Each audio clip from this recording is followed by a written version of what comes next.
Would you have the courage to buy a used luxury car, knowing it could turn into a financial nightmare? Because that's exactly what happens to a lot of people. The car looks like a bargain, but then come the leaks, electrical failures, transmission problems, and suddenly, what seemed cheap becomes insanely expensive. But what if I told you there are exceptions? Luxury cars that weren't built just to impress in the showroom, but to actually still last. Today, I'm going to show you which models those are and why they avoid the trap that drains so many people's wallets. First is the 2017 to 2019 Buick LaCrosse with the 3.6 V6. This is the comfortable wildcard. The fear is obvious. It has a Buick badge, it is not as respected as Lexus or Acura, and buyers worry that it is just a dressed-up American sedan with aging GM electronics. The reality is mixed, but not terrible. The 3.6 naturally aspirated V6 gives this car a real chance, especially compared with smaller turbo luxury engines. The 2017 model used an 8-speed automatic, while the later V6 cars moved to a 9-speed automatic. Neither makes this car a no-risk purchase, but this is not some overcomplicated turbocharged European money pit either. The common problems I would watch for are transmission behavior, thermostat and cooling issues, electrical glitches, stop-start complaints, oil leaks, and suspension wear. On higher trims, check every comfort feature because premium features are still premium features when they break. Maintenance cost category, moderate but risky if neglected. Used pricing today generally puts these from around $12,000 for earlier or lower trims to the high teens or low 20s for cleaner, late Avenir, or premium examples. My best configuration is a late V6 car, preferably 2018 or 2019, in essence, premium or Avenir trim, with service records and no weird shifting. The bad configuration is any LaCrosse with no maintenance history, warning lights, delayed engagement, coolant smell, or a seller who says the transmission just shifts like that. My verdict is this: the LaCrosse belongs, but barely. It is comfortable, quiet, cheap for what it is, and less financially dangerous than many luxury sedans. Next is the 2018 to 2020 Genesis G83.8. This is the underrated luxury bargain. The fear is that Genesis was still a young luxury brand, and buyers worry about parts availability, dealer experience, resale value, and whether it is really luxury or just a Hyundai in a better suit. The reality is that the 3.8 G80 is exactly the kind of used luxury car I like. It is not the flashy twin-turbo sport model. It is not the Vate. It uses a naturally aspirated 3.8-liter V6 with an 8-speed automatic. Rear-wheel drive is standard, all-wheel drive is available, and the whole car feels more old-school than the badge suggests. The common issues I would check are recalls, especially the ABS and starter-related fire risk campaigns, climate control problems, infotainment glitches, vibration complaints, oil leaks, and suspension wear. I would also check tires and brakes because this is a heavy car, and luxury-size consumables are not economy car cheap. Maintenance cost category, moderate. Used pricing today generally puts the 3.8 cars from the mid-teens for 2018 models to around $19,000 or $20,000 for cleaner 2020 examples.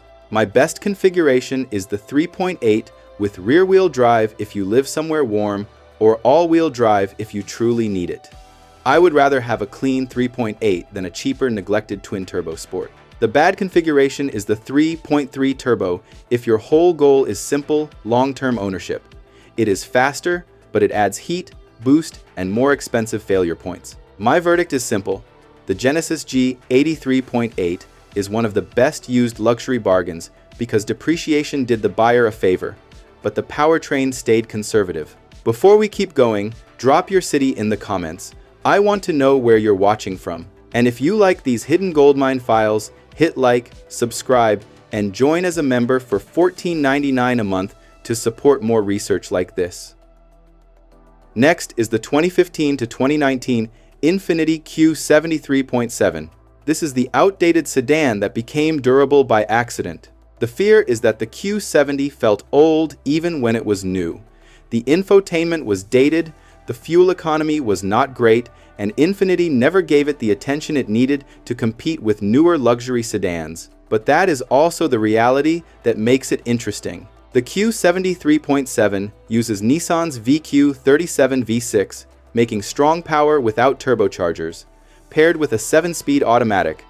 It is not modern in the trendy sense, but mechanically, that is not always a bad thing. The common problems I would check are oil leaks, valve cover leaks, cooling system condition, catalytic converter health, engine mounts, front suspension wear, wheel bearings, electronics, backup camera recalls, and on all-wheel drive cars, transfer case and differential fluid history. Maintenance cost category, moderate to high, but predictable. Used pricing today generally runs from the low teens for 2015 cars to around $20,000 for late 3.7 Lux examples, with clean low-mile cars sometimes asking more. My best configuration is the 3.7 rear-wheel drive or all-wheel drive sedan, not the 5.6 V8. The long-wheelbase Q70L is great for space, but I would only buy it if the rear suspension and electronics check out. The bad configuration is the 5.6 V8 if the goal is maximum low-risk ownership. It is cool, but it uses more fuel, costs more to maintain, and does not fit the simple V6 theme. My verdict: the Q70 is not the newest, smartest, or most efficient car here. But because Infiniti kept using proven hardware for so long, it aged into a surprisingly durable premium sedan. Next is the 2014 to 2020 Acura RLX 3.5 front-wheel drive. This is the forgotten Honda flagship. The fear is that nobody bought it, nobody talks about it, and people wonder whether parts will become a problem because the car was discontinued. The reality is that the front-wheel drive RLX is much easier to understand than the sport hybrid. It has a naturally aspirated 3.5-liter Honda V6 front-wheel drive and, depending on year, either a 6-speed automatic or later a 10-speed automatic. It also has Acura's rear-wheel steering system called PAWS, which is clever but still something I would inspect carefully. The common problems I would check are timing belt service, fuel pump recalls, PAWS rear steering warnings, brake wear, suspension noises, battery health, infotainment issues, paint condition, and every driver assistance feature. This is very important. The timing belt is not optional maintenance. On a Honda V6, I want proof it was done when due, preferably with the water pump and related components. Maintenance cost category: moderate with one major scheduled service item. Used pricing today generally starts around $10,000 or $11,000 for early cars, moves into the low teens for mid-year cars, and reaches the low 20s for clean 2020 examples. My best configuration is the front-wheel drive PAWS model, especially the later refreshed cars if the price makes sense. I like the sport hybrid as technology, but for this video, I want fewer expensive systems, not more. The bad configuration is any RLX with skipped timing belt history, warning lights, or unresolved recall work. My verdict: the RLX is not exciting in the marketplace, but that is the whole opportunity. It is a quiet, roomy, Honda-built flagship that most used luxury shoppers forgot existed. And finally, the 2013 to 2020 Lexus GS 350. This is the final boss. The fear is not reliability. The fear is price. The GS 350 holds value because people know what it is. Clean examples are not always cheap, and sellers often price them like they know the buyer is trying to avoid a BMW repair bill. The reality is that the GS 350 is probably the strongest long-term pick here. It gives you rear-wheel drive luxury sedan balance, available all-wheel drive, a naturally aspirated 3.5-liter V6, and conventional automatic transmissions. Earlier cars used a 6-speed automatic. Later rear-wheel drive cars got an 8-speed automatic. The common problems I would check are water pump seepage, front suspension wear, control arms, wheel bearings, infotainment screen issues, door lock actuators, oil leaks, fuel pump recalls on affected years, and brake wear.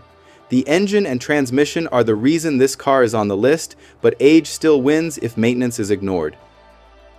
Maintenance cost category: moderate but the most predictable here. Used pricing today generally ranges from the low teens for early 2013 cars to the low or mid-20s for clean later GS 350 sedans.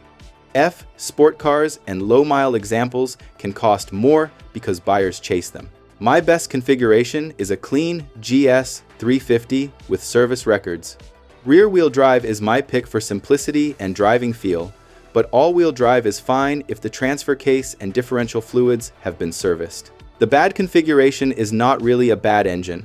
The bad configuration is a neglected one with cheap tires, no records, mismatched body panels, overdue fluids, or warning lights. My verdict: if I had to pick one car from this whole list to keep for the long haul, this is it. The Lexus GS 350 is the car that best matches the promise of premium ownership without terrifying repair exposure. So here is how I would rank the repair reality. The Buick LaCrosse is the wild card. Comfortable, affordable, and worth considering, but not the strongest bet. The Genesis G80 is the bargain. A lot of luxury for the money, especially with the 3.8. The Infiniti Q70 is the old-school survivor. Outdated, thirsty, but mechanically honest. The Acura RLX is the forgotten flagship.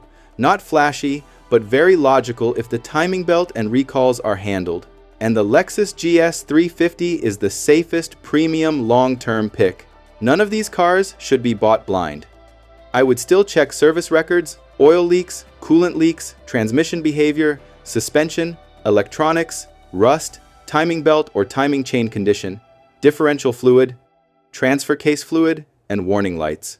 But the big lesson is this: premium does not have to mean financially dangerous. The smartest used luxury cars are not always the fastest, newest, or most complicated. Sometimes the best long-term luxury car is the one with the least drama under the hood.